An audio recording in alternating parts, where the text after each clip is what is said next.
हाय, मैं हूँ प्रियंका संभव। आप देख रहे हैं मनी नाइन। हम सब चाहते हैं पैसे खूब सारा कमाना, लेकिन पैसे कमाने की ख्वाहिश से ज्यादा पैसे डूबने का डर जो है वो हमारा पीछा नहीं छोड़ता।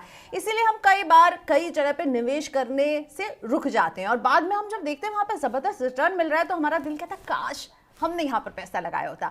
और ऐसा ही बहुत कुछ गुजर रहा है उन लोगों के साथ जो अभी क्रिप्टो करेंसी की रॉकेट रिटर्न्स को देख रहे हैं। जबरदस्त उतार चढ़ाव से क्रिप्टो करेंसी, खासतौर पर बिटकॉइन की मैं बात कर रही हूँ, गुजरते हुए। और ऐसे में कई लोग कह रहे हैं क्या इसमें निवेश करना चाहिए था, हमसे क्या गाड़ी छूट गई है, क्या करें, बिटकॉइन कैसे काम करता है बिटकॉइन। इन सब पर बात करने के लिए मेरे साथ हैं देश के जाने माने crypto currency exchange platform WazirX के सीईओ और फाउंडर निश्चल शेट्टी। हाय निश्चल, स्वागत है आपका मनी नाइन पर। ये क्रिप्टो करेंसी क्या है, कैसे काम करती है, थोड़ा सा हमें एक्सप्लेन कीजिए, बताइए। और इसके जो प्राइजेस हैं इसके बारे में मैं आगे बात करूंगी, लेकिन अगर मैं सबसे पहले कहूँ कि डिफाइन कीजिए आप मुझे क्या है क्रिप्टो करेंसी, कैसे बताएंगे आप मुझे? Sure. Thanks for having me on the show, Priyanka.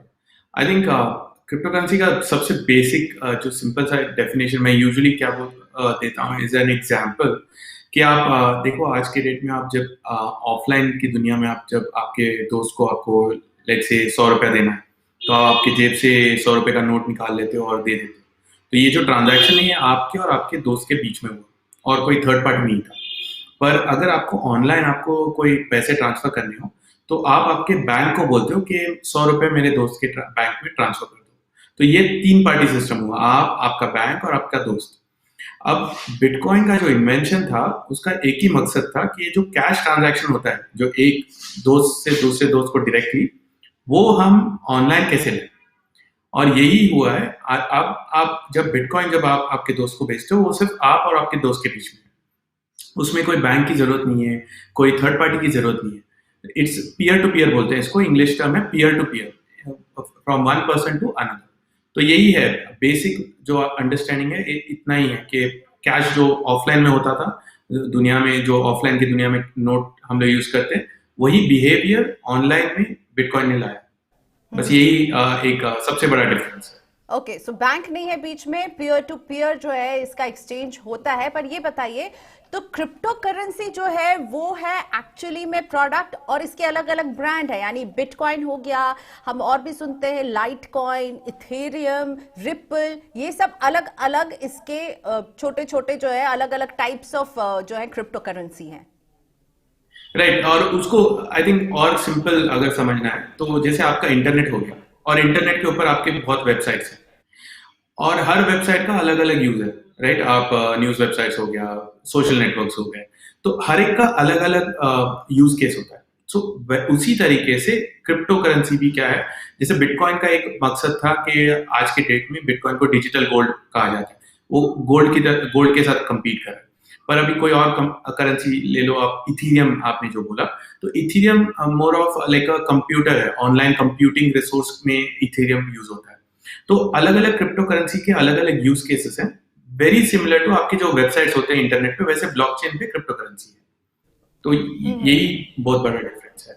Okay, तो ये बिटकॉइन सबसे ज्यादा पॉपुलर क्यों है? मतलब अगर देखा जाए तो अभी सिर्फ हम बिटकॉइन के प्राइसेस के बारे में बात करते हैं, हम और आप, क्या इलॉन मस्क भी बात कर रहे हैं बिटकॉइन की कि मैं इसे सपोर्ट कर रहा हूं, और इसके बाद हमने देखा कि प्राइसेस जो है वो ऊपर भी आ गए। तो ये बिटकॉइन इतना पॉपुलर क्यों हुआ और बिटकॉइन को कैसे समझा जाए निश्चल?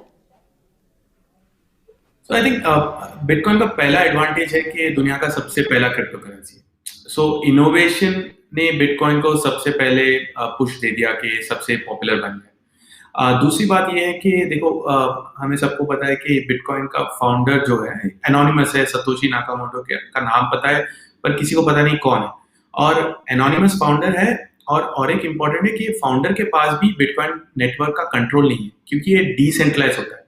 डिसेंट्रलाइज का मतलब क्या है कि कोई एक कंपनी बिटकॉइन को नहीं चला रहा है, पूरी दुनिया मिलके बिटकॉइन को चला रही है। तो ये सब, और दूसरा एक एडवांटेज है कि लोगों को ऐसा दिख रहा है कि बिटकॉइन सबके लिए, ऐसा नहीं कि हम बिटकॉइन को जब प्रमोट करते हैं हम कोई कंपनी को प्रमोट नहीं कर रहे, हम बिटकॉइन की आइडिया को प्रमोट कर रहे हैं, which is for the entire world, कोई भी करो सबके लिए है। तीसरा है कि बिटकॉइन लिमिटेड है क्वांटिटी, सो आपको 21 मिलियन बिटकॉइन से ज्यादा बिटकॉइन कभी बनेगा नहीं। तो इसका मतलब क्या है, जो भी बिटकॉइन में एंटर करेगा, जितना जल्दी करेगा उतना बेटर है, ताकि जब बाद में लोग एंटर करेंगे, सप्लाई उतना ही है और डिमांड बढ़ते जा रहा है, और ये 10 साल से चल रहा है। तो वो अनदर रीजन है कि कॉन्फिडेंस लेवल जो है, अभी जैसे दूसरे क्रिप्टो करेंसी क्या हो गया, मे बी 2 साल पहले 3 साल पहले रिलीज हुए, bitcoin one of the oldest crypto currency है और highest number of people bitcoin को होल्ड करते हैं।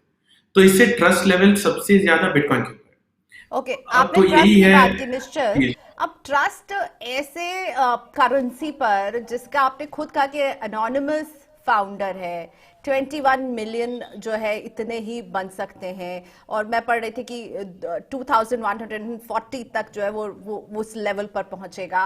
तो ये सारी बातें जो है ना, इसको बहुत मिस्टीरियस भी बना देती हैं।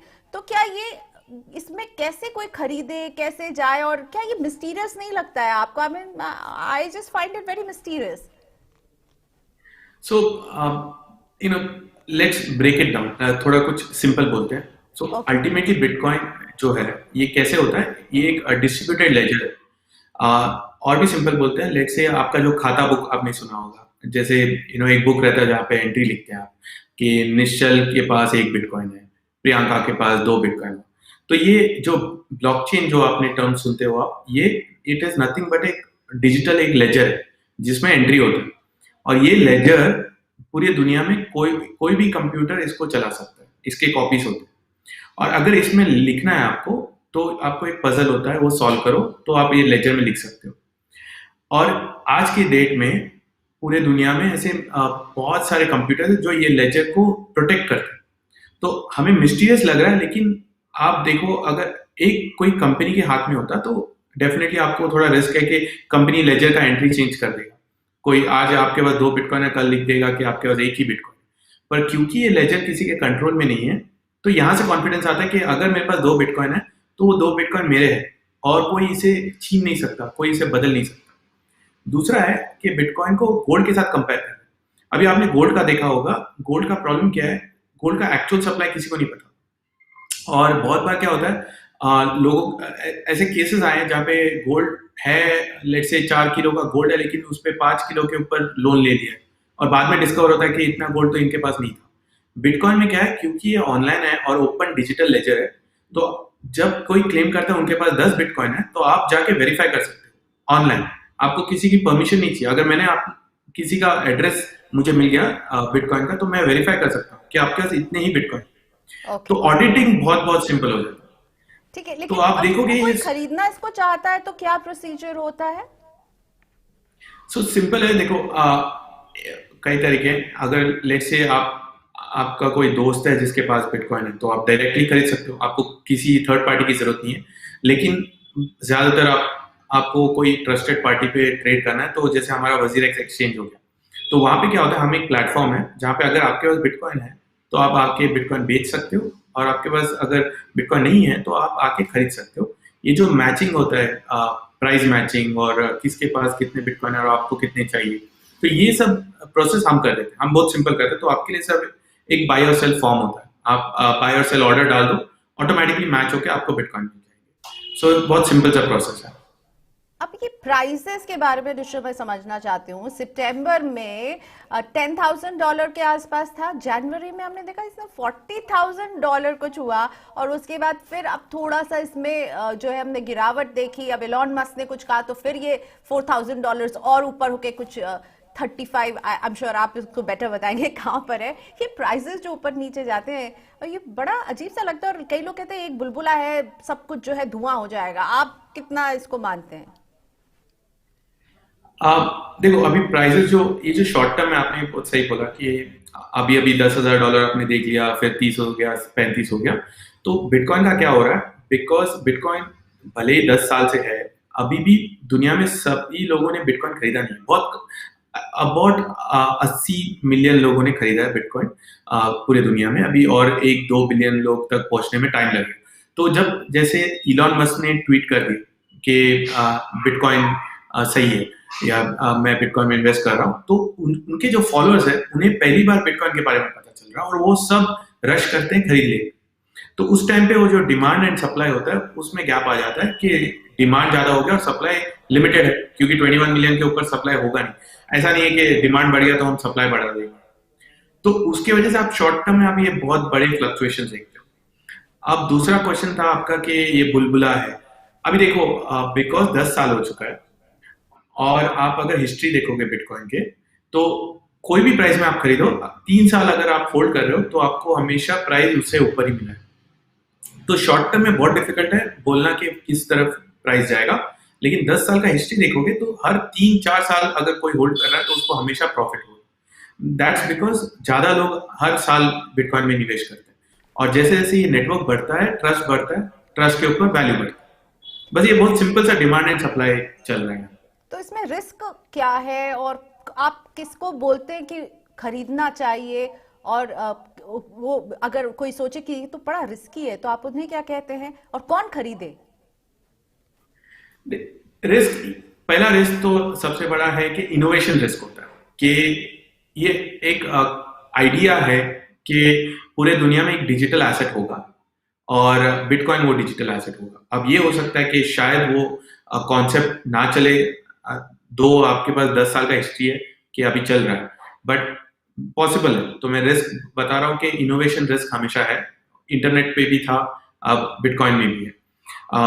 कौन ले? आई थिंक ये पूरा आपके रिस्क एक्सपोजर पे है। आज भी bitcoin is a high risk high return investment, क्योंकि ये बहुत ही नया इन्वेस्टमेंट एसेट है, जस्ट 10 साल हुआ। तो आपके रिस्क प्रोफाइल के हिसाब से आप आपका जो भी लेट्स से 5% बनता है, 1% बनता है, रिस्क प्रोफाइल के हिसाब से डाइवर्सिफाई करिए। बहुत सारे इन्वेस्टर्स इसको डाइवर्सिफिकेशन देख रहे हैं कि मैंने ट्रेडिशनल एसेट्स में तो इन्वेस्ट कर लिया, पर अगर ये जो डिजिटल एसेट है बड़ा हो गया तो आई वांट सम एक्सपोजर। तो आपके एक्सपोजर लेवल पे आप जो भी जितना भी आपको निवेश करना है आप उतना कीजिए। ओके, तो आपका जो प्रोफाइल है उस पर डिपेंड करेगा, आपकी रिस्क एपेटाइट क्या है उस पर डिपेंड करेगा। आप सरकार जो है वो क्रिप्टो करेंसी बिल की बात कर रही है, भारत सरकार बात कर रही है एक स्वदेशी डिजिटल करेंसी की, इन सब पर आपका व्यू क्या है? आई थिंक स्वदेशी डिजिटल करेंसी तो डेफिनेटली होनी चाहिए, बिकॉज आप देखोगे तो दूसरे कंट्रीज ऑलरेडी इस पे टेस्ट चल रहे हैं। तो मैं तो बोलूंगा कि मे बी हमें 1-2 साल पहले करना चाहिए था, but better late than never. तो वो तो डेफिनेटली होना चाहिए। सेकेंड है, अभी रेगुलेशन के हम लास्ट 2-3 साल से हम रेगुलेशन की तरफ बढ़ रहे हैं। विभिन्न हम लोग कैंपेन रन कर रहे हैं कि रेगुलेशन हो, क्योंकि रेगुलेशन से क्या होता है, इंडस्ट्री में आपको पता है कि आप एक क्लीन इंडस्ट्री बना सकते हो, आपके कस्टमर्स को रिस्क कम है कि कौन से प्रोडक्ट्स यूज करें। तो इसलिए रेगुलेशन बहुत इंपॉर्टेंट है। I think it's a welcome change के गवर्नमेंट अब इस डायरेक्शन में सोच रहा है। अब किस डायरेक्शन में रेगुलेशन जाएगा ये तो I think over time industry consultation होंगे, तो ओवर टाइम आई थिंक एक सही पॉलिसी बनेगा। बट बहुत सही है कि गवर्नमेंट ये स्टेप ले रहा है कि डिस्कशन चल रहा है। आप देखो तो आज पार्लियामेंट में आज पहुंच चुका है कि क्रिप्टो का डिस्कशन चलने वाला है इंडिया में, जो दूसरे कंट्रीज में ऑलरेडी चल रहा है, यूएस में चल रहा है, यूके में, ईयू रीजन्स में चल रहा है। तो it's a very good positive sign कि हमारे कंट्री ने भी अभी स्टेप ले लिया कि एटलीस्ट इसको डिस्कस करते हैं। नेगेटिव पॉजिटिव सब कुछ डिस्कस होगा और इवेंचुअली आई बिलीव एक सही बिल बनेगा। एब्सोल्युटली, तो एटलीस्ट बातचीत हो रही है। अभी आपको बता दें कि यहाँ पे कोई रेगुलेटर नहीं है, अभी नियमों को लेकर के भी जो है जो प्लेटफॉर्म्स हैं वो उनके कुछ अपने नियम हैं, लेकिन सरकार की तरफ से कोई नियम नहीं है और सरकार इस पर काम कर रही है। थैंक यू सो मच निश्चल समझाने के लिए कि बिटकॉइन क्रिप्टो करेंसी क्या है, बिटकॉइन क्या है और इसमें आपको कैसे कदम रखना है। तो निश्चल शेट्टी वजीर इसके से हमारे साथ थे समझाते हुए। तो रखिए नजर इस पर, प्राइसेस ऊपर नीचे होते रहते हैं और समझिए ये कैसे काम करता है। हम और भी ऐसे वीडियोस आपके लिए लाते रहेंगे। देखते रहिए मनी9।